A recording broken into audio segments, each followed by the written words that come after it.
প্রিয় দর্শক মণ্ডলী, আজ আমরা শ্রীধাম বৃন্দাবনের হৃদয় স্বরূপ শ্রী বাকে বিহারীজির অলৌকিক প্রেমময় লীলার কথা আস্বাদন করব।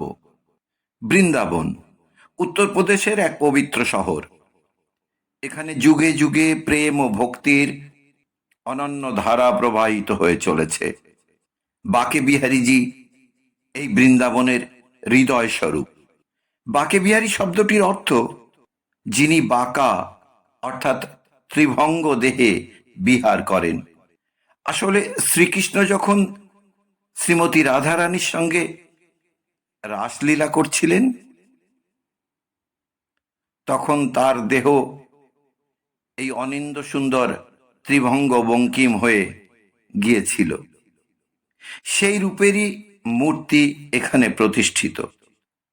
১৬০০ শতাব্দীতে স্বামী হরিদাসজি মহারাজ শ্রীকৃষ্ণের পরম ভক্ত ছিলেন। তিনি নিধিবনে বসে তপস্যা করতেন। তার কণ্ঠে সুমধুর ভজন শুনতে রাধারানীকে সঙ্গে নিয়ে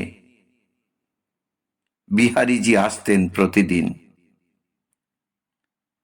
তিনি একদিন নিবিড় তপস্যা ও কীর্তনে নিমগ্ন হয়ে কৃষ্ণ ভজন করছিলেন। হঠাৎ গভীর ধ্যানের মধ্যে তিনি কৃষ্ণ রাধার যুগল রূপের স্বপ্ন প্রাপ্ত হন। তিনি বললেন, হে কিশোরীজি, হে বাকে বিহারী, তোমরা আমাকে এইভাবে স্বপ্ন দেখাচ্ছ কেন? যদি সত্যি আমার প্রতি করুণা থাকে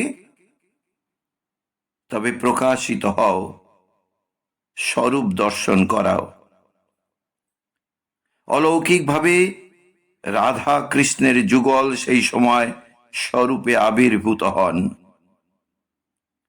স্বামী হরিদাসজি কেঁদে ফেলেন। ভক্তের চোখের জল দেখে শ্রীকৃষ্ণ নিজেই বললেন, হে হরিদাস, হে আমার পরম প্রিয় ভক্ত, আমরা যুগল রূপে তোমার ভক্তির কাছে বাধা পড়ে গিয়েছি। বলো, আমাদের কি করতে হবে? স্বামীজি বিনীতভাবে বললেন, হে প্রভু, আপনার এই রূপ সব ভক্তকে দর্শন দেওয়ার জন্য চিরকাল স্থির হোক। সেই সময় রাধা ও কৃষ্ণের যুগল মূর্তি এক হয়ে বাকে বিহারীজির এই মূর্তির রূপ নিল।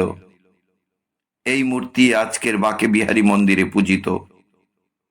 মন্দির নির্মাণ হলো, দিন দিন ভক্ত সমাগম বাড়তে থাকলো। তার অলৌকিক কীর্তির শেষ নেই। এই ঘটনার প্রায় ২০০ বছর পর বৃন্দাবনের এক ধনবান ব্যবসায়ী, নাম লালচাঁদ আগরওয়াল, তার অঢেল সম্পদ, অথচ সন্তানহীনতার কষ্টে সেই দম্পতি ভুগছে। বহু বছর চেষ্টা করেও সন্তানের মুখ দেখতে পাননি তারা। স্বামী স্ত্রীর মনে সীমাহীন বেদনা। একদিন কোনো সাধু এসে বললেন, লালচাঁদজি, বাকে বিহারীজি অত্যন্ত করুণাময়। তার দর্শন করলে ও সেবা করলে সমস্ত কষ্ট দূর হয়ে যায়। ভগবান যদি সন্তুষ্ট হন তবে তোমার মনোবাঞ্ছা অবশ্যই পূরণ হবে। লালচাঁদজি ও তার স্ত্রী বৃন্দাবন গেলেন। মন্দিরে ঢুকেই তারা অনুভব করলেন অদ্ভুত এক তীব্র স্পন্দন। মনে হলো চোখের সামনে স্বয়ং শ্রীকৃষ্ণ দাঁড়িয়ে আছেন। তারা কেঁদে প্রার্থনা করলেন, হে বাকে বিহারী, আমাদের কোলে একটি সন্তান দিন। আমাদের জীবনে অনাথ বোধ ঘুচিয়ে দিন। মন্দিরে পুরোহিত তাদের বললেন, আপনারা প্রতি পূর্ণিমায় এসে দর্শন করুন এবং বাকে বিহারীজির চরণে ৫১ দিন টানা প্রদীপ প্রজ্বলন করে রাখুন। তার কৃপা অমোঘ। লালচাঁদজি সেই নিয়ম পালন শুরু করলেন। তিনি ৫১ দিন প্রতিদিন প্রদীপ জ্বালালেন। ভক্তির স্রোতে তার মন ভিজে গেল। একদিন রাতের স্বপ্নে বাকে বিহারীজি বললেন, তোমাদের কোল জুড়াতে একটি সন্তান আসবে, ভয় করো না। ঠিক ৯ মাস পর তার স্ত্রীর কোল আলো করে একটি পুত্র সন্তান জন্ম নিল। তাদের পরিবারে বাকে বিহারীজির এই কৃপা আজও গল্প হয়ে রয়ে গেছে। যে কেউ বাকে বিহারী মন্দিরে গিয়ে চোখে চোখ রাখবে সে বুঝতে পারবে এ কোনো সাধারণ মূর্তি নয়। বাকে বিহারীর দৃষ্টি স্থির নয়, মনে হবে তিনি সরাসরি আপনার হৃদয় ভেদ করে আপনার দিকে তাকিয়ে আছেন। মন্দিরে একটি নিয়ম আছে, বাকে বিহারীজির সেবা কখনো দীর্ঘক্ষণ দর্শন করা যায় না, পর্দা বারবার টেনে দেওয়া হয়। কারণ শাস্ত্র মতে এই মূর্তির অলৌকিক দৃষ্টি সহ্য করা মানুষের পক্ষে সম্ভব নয়। যিনি সৎ চিত আনন্দ স্বরূপ, তিনি অনন্ত। বৃন্দাবনের বহু বৃদ্ধ ভক্ত বলেন, বাকে বিহারীজিকে যে একবার মন থেকে ডাকে তিনি তার কণ্ঠে বসে যান, তার নামোচ্চারণে হৃদয় ভরা আনন্দের ঢেউ ওঠে।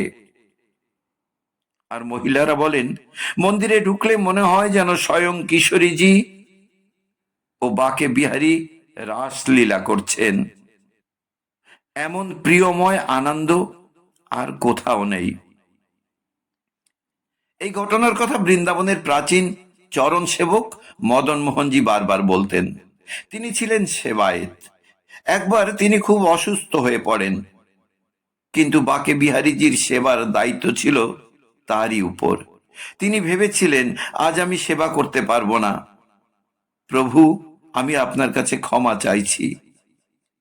রাতের ঘুমে তিনি দেখলেন বাকে বিহারীজি স্বপ্নে বলছেন, মদন তুমি সেবা না করলে আমি খাবো কি? আজ তোমার হাতের সেবা আমি নিজেই গ্রহণ করব, ভয় নেই, তোমার রোগ সেরে যাবে। ভোরবেলায় মদন মোহনজি জেগে দেখলেন তার জ্বর সেরে গেছে।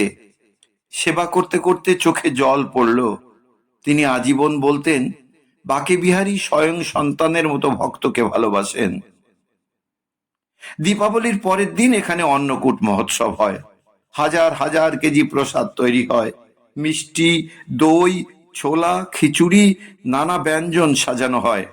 এই দিন বাকে বিহারীজি অন্নকূট দর্শন দেন। একবার বৃন্দাবনের বহু ভক্ত মিলে অন্নকূটের আয়োজন করেছিলেন। রাধা বল্লভ মন্দিরের এক সেবক মনের মধ্যে ঈর্ষা বোধ করছিলেন, দেখি বাকে বিহারীর অন্নকূটে কত লোক হয়। সেই রাতে সে স্বপ্নে দেখল বাকে বিহারীজি স্বয়ং এসে বলছেন, ভক্তদের ঈর্ষা করো না, প্রেম ভক্তি আমার আসল ভোগ, অন্নকূটের আয়োজন নয়। ভক্তির গভীরতাই আমার কাছে প্রিয়। সেই সেবক ভোরবেলা এসে সবার কাছে ক্ষমা চাইল। তারপর থেকে বাকে বিহারী মন্দিরের অন্নকূটে আরো আনন্দের স্রোত বয়ে যেতে লাগলো। এই কাহিনীটি সত্য ঘটনার উপর ভিত্তি করে।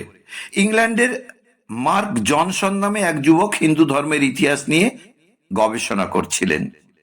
তিনি শোনেন বৃন্দাবনের বাকে বিহারী মন্দিরে অদ্ভুত এক শক্তি আছে। একদিন ভ্রমণের ছলে তিনি বৃন্দাবন গেলেন। মন্দিরে পা রাখতেই তার সারা শরীর কেঁপে উঠল, চোখে জল এসে গেল। মূর্তির দিকে তাকিয়ে তিনি ভাবলেন, আমি তো কখনো শ্রীকৃষ্ণের ভক্ত নই, তবু কেন এই অনুভূতি? মন্দির থেকে বেরিয়ে রাতের হোটেলে গিয়ে তিনি সারা রাত ঘুমোতে পারলেন না। যেন কেউ ক্রমাগত বলছিল, তুমি আমারই সন্তান, চলে এসো আমার কাছে। পরদিন সকালে তিনি সেবায়েতকে খুঁজে বললেন, আমি বুঝতে পারছি না আমার ভেতরে এমন অনুভূতি হচ্ছে কেন। সেবায়েত মৃদু হেসে বললেন, যে একবার বাকে বিহারীর সান্নিধ্যে আসে তার অন্তর্দৃষ্টি জেগে ওঠে। এই প্রেমের ডাক যা সারা জীবন থেকে যায়। সেই মার্ক জনসন পরে কৃষ্ণ ভক্তি গ্রহণ করেন, বৃন্দাবনে থেকে যান বছর তিনেক। পরে লন্ডনে ফিরে গিয়ে বাকে বিহারীর ভজন সমিতি প্রতিষ্ঠা করেন। আজও বৃন্দাবনের বৃদ্ধা রমা দিদি বলেন, ছোটবেলায় আমরা মন্দিরে যেতাম, কোনোদিন খালি হাতে ফিরিনি। বাকে বিহারীর কৃপা অমোঘ, আমাদের দুঃখেও লাঘব হয়, আনন্দও আসে। মন্দিরের সেবক রাজেশ বাবু বলেন, বাকে বিহারীর সেবায় কোনো অহংকার রাখা যায় না। তিনি ভক্তদের অন্তর পড়ে নেন। এ মন্দিরে চোখে জল না এনে কেউ ফিরে যায় না। বাকে বিহারীর এই প্রেমময় রূপ ভক্তদের বলে, আমি তোমাদের জীবনের সব দুঃখ দূর করতে এসেছি, শুধু প্রেম দাও, ভক্তি দাও, আমি চিরকাল তোমাদের হৃদয়ে থাকব। আজও বহু ভক্ত বাকে বিহারী মন্দিরে গিয়ে সুরে সুরে গেয়ে ওঠেন, বাকে বিহারী লাল কি জয়, শ্রী বৃন্দাবন ধাম কি জয়, বাকে বিহারীজির কৃপা চিরন্তন। এভাবে বাকে বিহারীজির এই সত্য ঘটনা, ইতিহাস আর অলৌকিক কৃপা বৃন্দাবনের মানুষের মুখে মুখে বেঁচে আছে। এই প্রেমময় লীলা প্রমাণ করে ভক্তির শক্তির চেয়ে বড় কোনো শক্তি নেই। সুধী ভক্তমণ্ডলী, আজ এ পর্যন্ত। পরবর্তী পর্বে আবার একটি ঘটনা নিয়ে আপনাদের সামনে উপস্থিত হব।